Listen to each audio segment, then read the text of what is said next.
మార్చి 19వ తారీఖు గురువారము ఉగాది తెలుగు నూతన సంవత్సరము.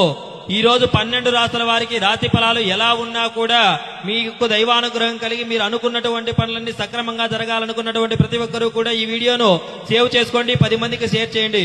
ఈ రోజు ప్రాతకాలాన్నే నిద్రలేచి తప్పకుండా ప్రతి ఒక్కరూ తలస్నానాన్ని చేసి నూతన వస్త్రాలు ధరించండి. అదేవిధంగా మీ ఇష్ట దైవారాధన తప్పకుండా చేయండి. గణపతిని స్వామి వారిని, లక్ష్మీదేవిని ఈ రోజు తప్పకుండా పూజించండి. అదేవిధంగా ఈ రోజున ప్రతి ఒక్కరూ కూడా ఉగాది పచ్చడిని నైవేద్యంగా పెట్టి మీరు కూడా స్వీకరించండి.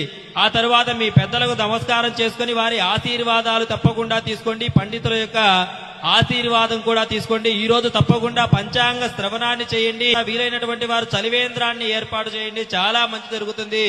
అదే విధంగా దైవానుగ్రహం వారు 12 రాశుల వారికి ఎటువంటి ఫలితాలు ఉన్నా కూడా ఆ ఫలితాలన్నీ దైవానుగ్రహంతో వారికి అనుకూలంగా ఉండి వారికి నవగ్రహాలు అనుకూలించాలని చెప్పేసి చక్కగా ఉగాది రోజున గణపతి స్వామి వారికి గరికతో సహస్రనామార్చన మరియు నవగ్రహ పూజ, లక్ష్మీ గణపతి హోమము, నవగ్రహ హోమము, సుదర్శన హోమ కార్యక్రమాన్ని జరిపించడమే కాకుండా మగవారి కోసం ప్రత్యేకంగా తయారు చేసినటువంటి